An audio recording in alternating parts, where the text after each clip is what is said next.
Hi everyone, इस video में हम एक नया मिडलवेयर देखेंगे जिसका नाम है रेडक्स थंक।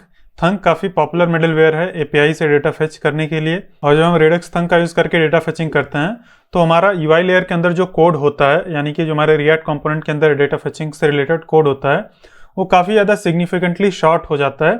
इसको चलो अपने स्क्रीन पर आते हैं और पहले समझते हैं कि रेडक्स थंक है क्या। तो अभी यहाँ पे जैसे कि हेडर कंपोनेंट के अंदर हमने यहाँ पर 2 बार एक्शन डिस्पैच किया है। एक बार फेच डेटा जिसके अंदर हम प्रोडक्ट्स को फेच कर रहे हैं, और दोबारा से भी फेच डेटा कर रहे हैं जिसके अंदर हम कार्ट को यहाँ पे फेच कर रहे हैं। और अगर हम देखें तो हमारा डेटा फेचिंग का लॉजिक लगभग मतलब 17-18 लाइन का कोड है यहाँ पे। और जब हम थंक मिडलवेयर का यूज़ करेंगे तो ये जो हमारा कोड है 16-17 लाइन का, ये छोटा होके 2-3 लाइन का हो जाएगा। तो पहले एक बार देखते हैं कि जो रेडक्स थंक होता है या थंक मिडलवेयर होता है वो होता क्या है। तो उसका काम ये होता है कि अभी नॉर्मली हम जब डिस्पैच करते हैं किसी भी एक्शन को, तो एक्शन क्या होता है, एक्शन एक ऑब्जेक्ट होना चाहिए। जैसे कि मैंने यहाँ पे एक एक्शन डिस्पैच कर दिया, वो ऑब्जेक्ट है।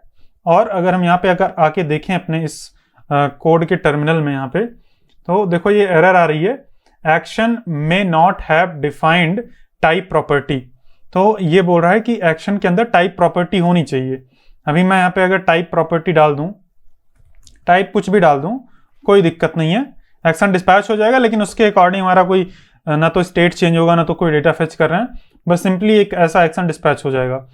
तो एक्शन जब डिस्पैच करते हैं तो उसके ऊपर एक टाइप प्रॉपर्टी होना जरूरी होता है, और वो एक ऑब्जेक्ट होना जरूरी है सबसे पहली बात। लेकिन जब हम थंक मिडलवेयर का यूज करते हैं तो हम ऑब्जेक्ट के अलावा हम एक फंक्शन को भी यहाँ पे डिस्पैच कर सकते हैं।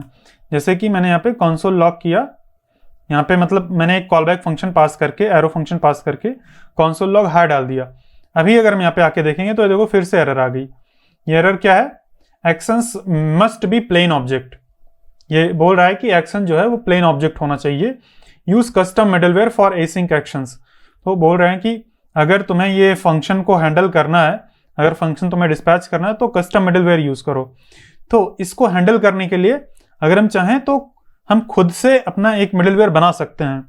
हम यहाँ पे आके मिडलवेयर फोल्डर में, मान लो हमें फंक्शंस को हैंडल करना है तो हम उसका नाम दे देते हैं func.js, और यहाँ पे हम एक मिडलवेयर बना सकते हैं। तो लॉगर मिडलवेयर का मैं पूरा कोड कॉपी कर लेता हूँ यहाँ पे, और यहाँ func के अंदर पेस्ट कर देता हूँ।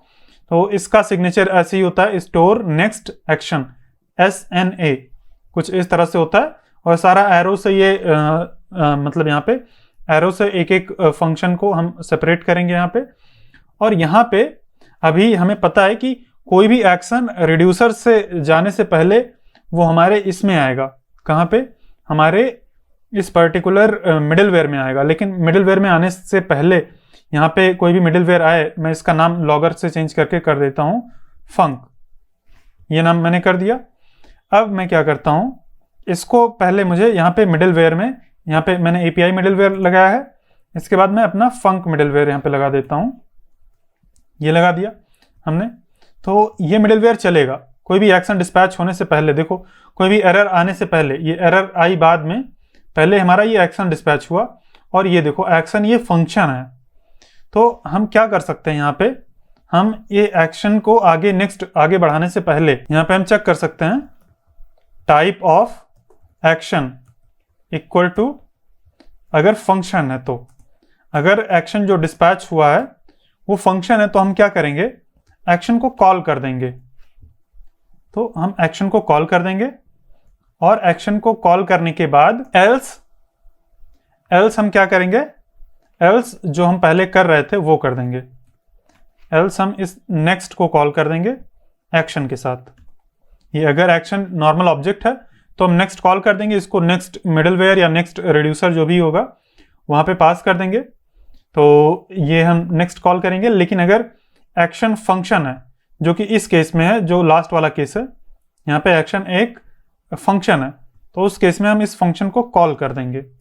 ठीक है, अभी अगर हम रिफ्रेश करें तो ये देखो वो एरर चली गई, और यहाँ पे हाई प्रिंट होके आ रहा है क्योंकि हमने यहाँ से एक्शन डिस्पैच किया, और ये पूरा का पूरा ऑब्जेक्ट आ रहा है। अब इसके अंदर हम क्या कर सकते हैं, इसके अंदर हम एपीआई से डेटा फेच कर सकते हैं, कोई भी काम कर सकते हैं।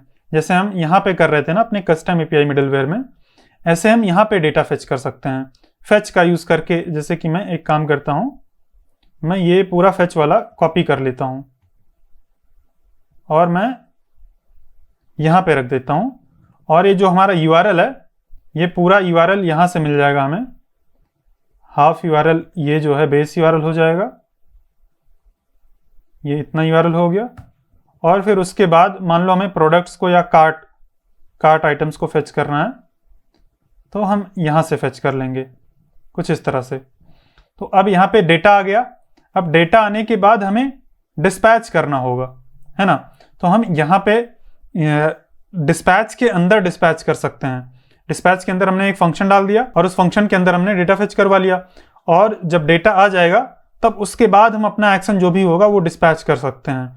अभी यहाँ पे तो डिस्पैच का यहाँ पे एक्सेस है, ये फाइल में यहाँ पे डिस्पैच का एक्सेस है, तो हम डिस्पैच कर सकते हैं। लेकिन हो सकता है कि ये जो फंक्शन है हम ज़्यादातर यहाँ पे नहीं, इनलाइन नहीं डिफाइन करते हैं। हम इस फंक्शन को यहाँ पे एक्शन, यहाँ पे अपने स्लाइस में डिफाइन करते हैं, यहाँ पे कहीं। तो यहाँ पे डिस्पैच का एक्सेस नहीं होता है। तो हम क्या कर सकते हैं, यहाँ पे ये जो हमारा फंक है ना, यहाँ पे हम डिस्पैच पास कर सकते हैं, और ये जो स्टोर ऑब्जेक्ट है ना, यहाँ पे हमें डिस्पैच मिलता है, डिस्पैच। और मैं यहाँ पे एक बार कंसोल लॉग करके दिखा देता हूँ स्टोर क्या होता है। ये अगर हम एक बार रिफ्रेश करें तो ये स्टोर के ऊपर गेट स्टेट और डिस्पैच, ये दोनों नाम के ये फंक्शंस होते हैं। तो इसको हम डिस्ट्रक्चर कर सकते हैं। यहाँ से हम डिस्पैच को और स्टोर को गेट स्टेट नाम है उसका, हाँ, गेट स्टेट, ये दोनों डिस्ट्रक्चर करके इसको हम अपने इस फंक्शन में यहाँ से पास कर सकते हैं। तो इससे क्या होगा, यहाँ पे हम जहाँ पे भी हम यहाँ पे यूज़ कर रहे हैं, यहाँ पे हमें डिस्पैच का एक्सेस मिल जाएगा, यहाँ पे हमें डिस्पैच मिल जाएगा, और फिर उसके बाद हम एक्शन को डिस्पैच करवा पाएंगे। तो कुछ इस तरह से हम फंक्शन डिस्पैच करके डेटा फेचिंग कर सकते हैं। अभी हम एक काम करते हैं, इस पर्टिकुलर डिस्पैच को हटा के हम इस फंक्शन को डिस्पैच करके डेटा कंप्लीटली फेच करते हैं, और इसको हम रिमूव करते हैं एक बार। तो उसके लिए एक बार हम अपने इस फंक में जाके ये जो हम स्टोर को कंसोल लॉग कर रहे हैं, एक बार इसको रिमूव कर देते हैं, नहीं तो ये एरर देगा। और हम हेडर में आ जाते हैं, और यहाँ पे जो हमारे पास डेटा आ गया, तो हम एक्शन डिस्पैच करते हैं। कौन सा एक्शन हम डिस्पैच करेंगे, हम ऑन सक्सेस वाला एक्शन डिस्पैच करेंगे, जो कि है लोड कार्ट आइटम्स। तो लोड कार्ट आइटम्स को सीधा यहाँ पे हम एज ए फंक्शन भी कॉल करके डेटा को यहाँ पे पास कर सकते हैं। तो कुछ इस तरह से लोड कार्ट आइटम्स को डिस्पैच कर देंगे, और ऑन एरर पे हम फेच कार्ट आइटम्स एरर, ये वाला डिस्पैच करेंगे कैच वाले में। यहाँ पे हम सीधा एम्प्टी ऐसे ही पास कर सकते हैं, कोई दिक्कत की बात नहीं है, और automatically something went wrong error आ जाएगा वहाँ पे। अगर कोई एरर हमें एक्चुअल मिलती तो वो एक्चुअल एरर भी यहाँ पे पास कर सकते थे। ये हो गया। और फिर अच्छा हाँ, इसको हमें डिस्पैच करना है, हम सीधा ऐसे ही कॉल कर दे रहे हैं, ये सब कुछ हमें डिस्पैच के अंदर डालना है। ये डिस्पैच कर देंगे, और ये भी हम डिस्पैच कर देंगे। केवल वैसे ही कॉल करने से डिस्पैच नहीं होता है। और फेच स्टार्ट होने से पहले हम करेंगे ये चीज़ डिस्पैच, फेच कार्ट आइटम्स। ये ऑन स्टार्ट पे, स्टार्ट होने से जस्ट पहले ये चीज़ हम डिस्पैच कर देंगे, फेच कार्ट आइटम्स। ये इतना कर दिया। अब हम इस चीज़ को रिमूव कर सकते हैं, जो हम कस्टम एपीआई मिडलवेयर का यूज़ करके हम डायरेक्टली इस एक्शन को डिस्पैच कर रहे थे ना, फेच डेटा को। हम इसको हटा के हम एक फंक्शन डिस्पैच कर सकते हैं, और हमारी एप्लीकेशन एकदम सही से काम करेगी। ये देखो, कार्ट में हमारे डेटा भी आ रहा है, कार्ट से फेच करके हम कार्ट में डेटा को अपडेट कर रहे हैं। बस हमने क्या चेंज किया, हमने ये पूरा ये एपीआई वाला एक्शन डिस्पैच करने से के बजाय हम फेच डेटा वाला जो ये वाला एक्शन है, ये एपीआई वाला एक्शन है, ये जो हमने कस्टम एपीआई मिडलवेयर बनाया था वो वाला एक्शन है। तो उसको हम नहीं डिस्पैच कर रहे हैं, इसको हमने हटा दिया। हमने एक फंक मिडलवेयर जो बनाया है, फंक, यहाँ पे इसके थ्रू हम डिस्पैच कर रहे हैं क्या चीज़, एक फंक्शन डिस्पैच कर रहे हैं। और इस फंक्शन को ये मिडलवेयर कॉल करेगा, और जब ये कॉल करेगा तो डिस्पैच और गेट स्टेट पास कर देगा, जिसमें से हम केवल डिस्पैच वाला फंक्शन ले रहे हैं। अब इसको हम, ये जो फंक्शन है ना, इसको हम अपने स्लाइस वाली फाइल में रखते हैं। यहाँ से हम रिमूव कर देते हैं, और जो हमारा कार्ट स्लाइस फाइल है, कार्ट स्लाइस फाइल ओपन करके यहाँ पे हम रखते हैं। इसको हम अपने एक्शन क्रिएटर के आसपास कहीं रख सकते हैं। तो जैसे कि ये हमारे एक्शन क्रिएटर्स हैं सारे, यहाँ पे हम एक्सपोर्ट कर रहे हैं, तो इधर ही हम यहाँ पे रख सकते हैं। तो इसका नाम हम क्या दे देंगे, फेच कार्ट आइटम्स, या चलो पहले कॉन्स्ट लिखते हैं और इसका नाम दे देते हैं फेच कार्ट आइटम्स डेटा। इसका नाम डेटा दे देते हैं क्योंकि फेच कार्ट आइटम्स नाम से ऑलरेडी एक एक्शन क्रिएटर है। तो इसका नाम दे दिया हमने फेच कार्ट आइटम्स डेटा, और इसको हम एक्सपोर्ट कर देंगे। अब हम इसको चाहें तो सीधा इस तरह से इंपोर्ट करके यूज कर सकते हैं अपने हेडर के अंदर, कि इंपोर्ट किया और यहाँ पे डाल दिया फंक्शन को एज इट इज। और अगर हम रिफ्रेश करेंगे तो एकदम सही से चल रहा है, देखो कार्ट यहाँ पे आ रहा है। लेकिन एक कन्वेंशन होता है कि जो एक्शन क्रिएटर होगा उसको कॉल करके तब डिस्पैच में डालते हैं, कुछ इस तरह से। लेकिन जब हम कॉल कर देंगे इसको तो ये गड़बड़ हो जाएगा पहले ही, क्योंकि ये कुछ मतलब यहाँ पे डिस्पैच के अंदर हमें एक फंक्शन डालना है, तो इसको हम कॉल नहीं कर सकते हैं। तो कॉल करने के लिए हमें क्या करना है, यहाँ पे हम इसको कुछ इस तरह से देंगे, पास करेंगे। हम एक और फंक्शन यहाँ पे बना देंगे, इसको एक फंक्शन जो कि एक फंक्शन रिटर्न करेगा। तो अब हम इसको कॉल कर पाएंगे। अब अगर हम इसको कॉल करेंगे तो एकदम सही से चलेगा ये, ठीक है। ये देखो, ये कार्ट में सारे आइटम्स आ गए। तो ये हो गया हमारा, हमने इसका यूज़ करके, अपने फंक मिडिलवेयर का यूज़ करके हमने डेटा फेच कर लिया, ये हमने। और यहाँ पे हेडर में जो हमारा 4-5 लाइन का कोड था जो कुछ इस तरह से दिख रहा था, उसको हमने एक लाइन में कर दिया। अब यही सेम चीज़ हम इसके साथ भी कर सकते हैं। उसके लिए हमें अपना ये वाला, ये जो है ना, इसको हमें प्रोडक्ट के लिए भी बनाना पड़ेगा। तो चलो यहाँ पे प्रोडक्ट वाली फाइल में आ जाते हैं, प्रोडक्ट स्लाइस, और यहाँ पे भी हम बना लेते हैं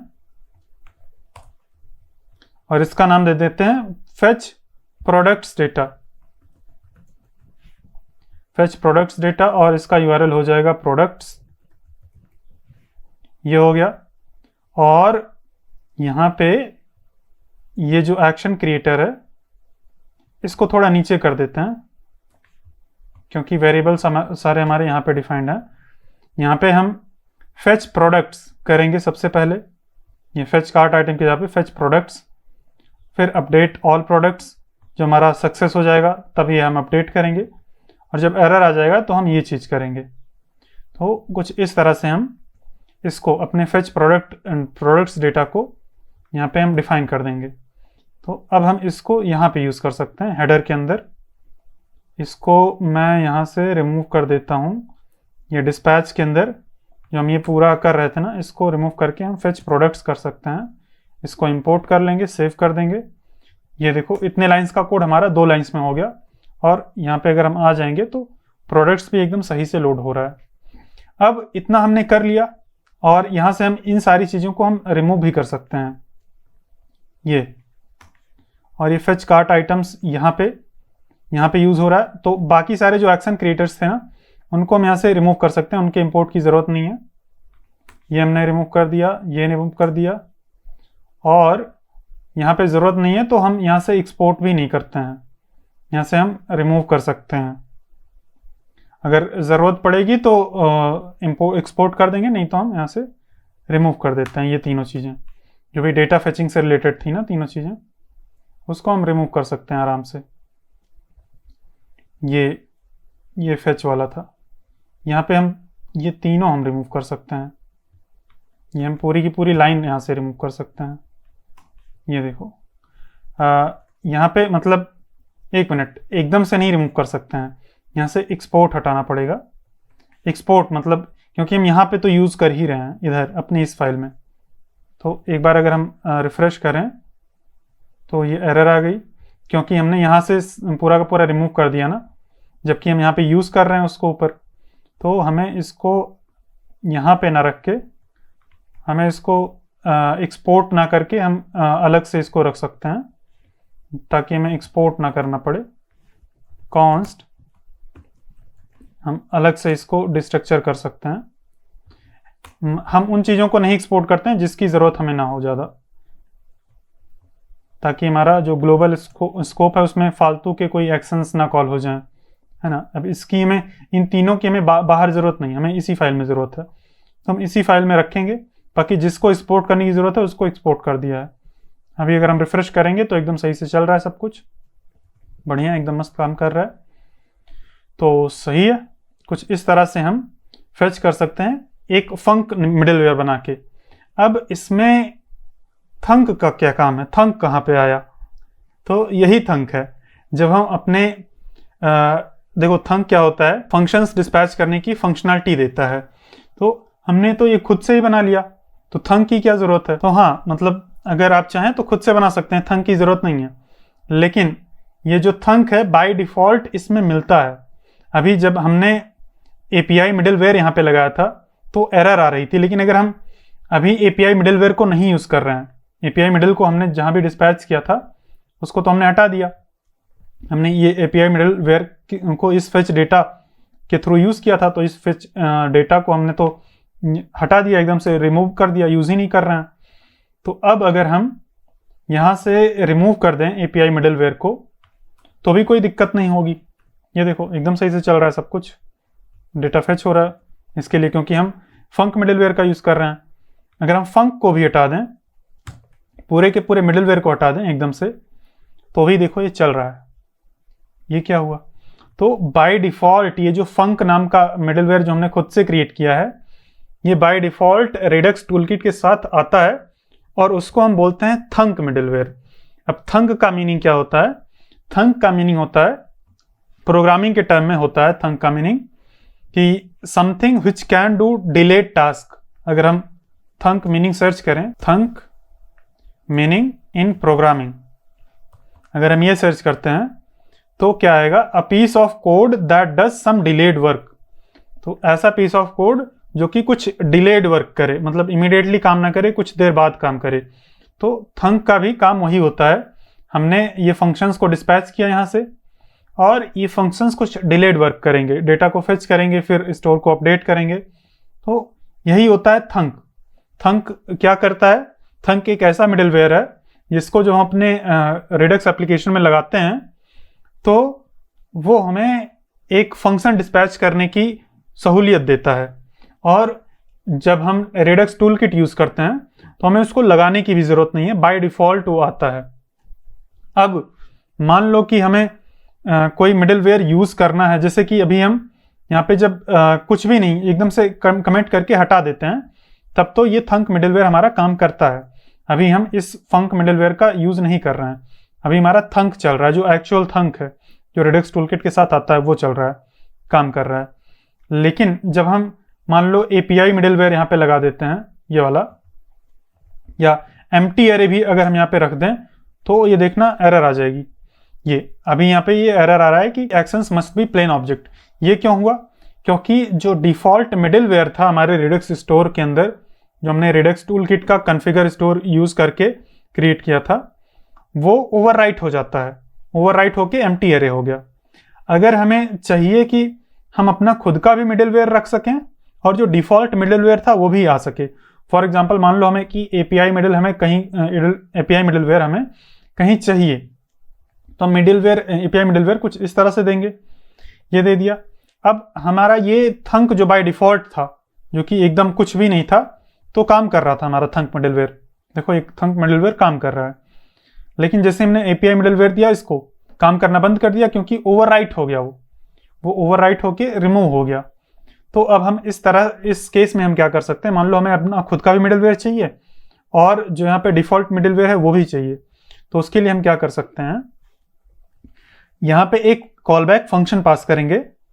उसमें हमें एक, यहाँ पे देखो एक कॉलबैक फंक्शन है, उसमें से हम एक एरे कुछ इस तरह से रिटर्न करेंगे, और यहाँ पे हमें डिफॉल्ट मिडिलवेयर, एक गेट डिफॉल्ट मिडिलवेयर नाम से एक कॉलबैक फंक्शन मिलेगा। यहाँ पे गेट डिफॉल्ट मिडिलवेयर, हालांकि इसका नाम हम कुछ भी रख सकते हैं, इसका नाम हम ए बी या मिडिलवेयर, डिफॉल्ट मिडिलवेयर, कोई कुछ भी रख सकते हैं। मैं चलो अभी इसके लिए इसका नाम ए रख देता हूं। और ये एक फंक्शन है, इसको जब कॉल करेंगे तो सारे डिफॉल्ट मिडिलवेयर्स मिलेंगे हमें। तो ए को अगर हम कॉल करेंगे तो हमें सारे डिफॉल्ट मिडिलवेयर्स मिलेंगे, जिसको कि हम इसमें स्प्रेड कर देंगे, वो एक एरे होगा। जब हम ए को कॉल करेंगे तो एक एरे ऑफ मिडलवेयर्स मिलेगा जो कि डिफॉल्ट मिडलवेयर होगा, और फिर उसके बाद हम अपना खुद का मिडलवेयर लगा सकते हैं। यहाँ पे कुछ इस तरह से हमने स्प्रेड कर दिया, फिर अपना खुद का मिडलवेयर यहाँ पे दे दिया। अभी यहाँ पे आएंगे तो एकदम सही ये काम कर रहा है। अगर हम चाहें तो यहाँ पे एपीआई मिडलवेयर की हमें जरूरत नहीं है, हम चाहें तो यहाँ पे लॉगर मिडलवेयर डाल सकते हैं। लॉगर मिडलवेयर हमने बनाया था ना, एक मिनट, इसको एक्सपोर्ट किया है लॉगर को। ये सजेशन क्यों नहीं आ रहा है, कोई बात नहीं, सजेशन आ गया, ये आ गया, इंपोर्ट हो गया। तो देखो लॉगर मिडलवेयर हमने लगा दिया, और डिफॉल्ट जो मिडलवेयर था जो कि थंक मिडलवेयर था वो भी यहाँ पे आ गया, और ये काम कर रहा है सही से। अब इसका नाम ए देना कोई बहुत बढ़िया नाम नहीं है, तो इसीलिए इसका नाम हम देते हैं, एक मिनट, इसका नाम हम देते हैं गेट डिफॉल्ट मिडलवेयर। कुछ इस तरह से हम इसका नाम देते हैं, और इसको जब कॉल करेंगे तो एक एरे रिटर्न करेगा डिफॉल्ट मिडलवेयर्स का। उस एरे को हम एक नए एरे में स्प्रेड कर देंगे, प्लस हम अपना खुद का एक मिडलवेयर जो भी लगाना होगा, 1 या 2 या 10 जितना भी हम चाहें, कॉमा लगा के हम यहाँ पे लगा सकते हैं अपने खुद के मिडलवेयर्स। तो सही है, देखो एकदम सही से काम कर रहा है। ये लॉगर वाला मिडलवेयर काम कर रहा है। एपीआई मिडलवेयर तो हम यूज नहीं कर रहे हैं, तो इसको हटा सकते हैं। तो कुछ इस तरह से हम थंक का यूज कर सकते हैं। अभी हमें ये जो फंक मिडलवेयर हमने बनाया था इसकी जरूरत नहीं है, लेकिन थंक में बिहाइंड द सीन्स अगर हम देखेंगे तो कुछ इसी तरह का कोड लिखा होगा। अगर हम थंक यहाँ पे सर्च करें, थंक मिडलवेयर, और थंक का डॉक्यूमेंट होगा, डॉक्यूमेंटेशन कहीं ना कहीं होगा, राइटिंग लॉजिक्स विथ थंक, यहाँ पे आपको मिल जाएगा इसका इम्प्लीमेंटेशन बिहाइंड द सीन्स कैसे हुआ होगा।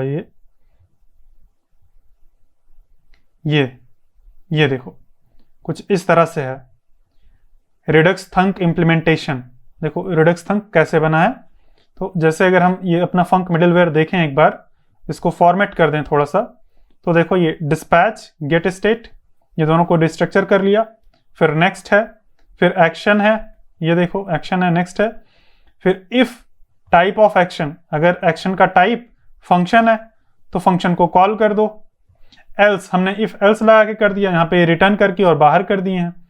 तो इस तरह से भी कर सकते हैं, दोनों से तरीका सही है। लेकिन ये थंक जो है बिहाइंड द सीन्स कुछ ऐसे ही होता है इसका इम्प्लीमेंटेशन।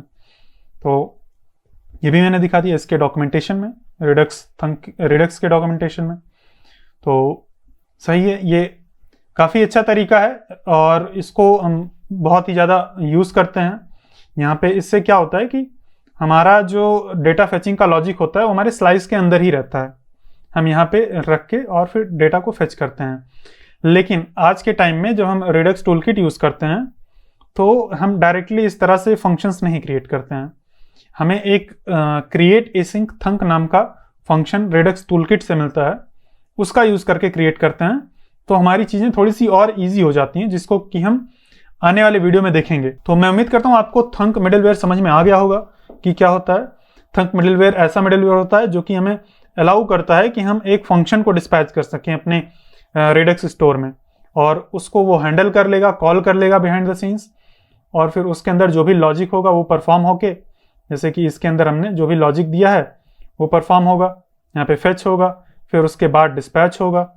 और यहाँ पे हमने डिस्पैच फंक्शन का यूज़ किया है। एक दूसरा भी फंक्शन मिलता है हमें गेट स्टेट, जिसका हमने यूज़ नहीं किया है। अगर ज़रूरत पड़ती है कभी, हमें मान लो कभी ज़रूरत पड़ती है कि हम स्टेट को चेक कर लें कि स्टेट के अंदर अगर डेटा हो तो डेटा हम ना फेच करें, तो उस केस में यहाँ पे हमें ज़रूरत पड़ जाएगी।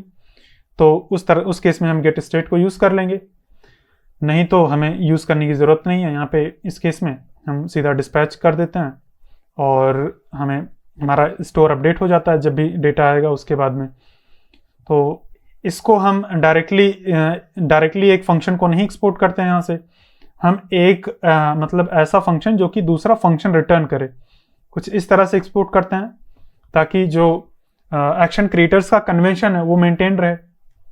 ये एक तरह का एक्शन क्रिएटर है, ये थंक एक्शन क्रिएटर इसको बोलेंगे।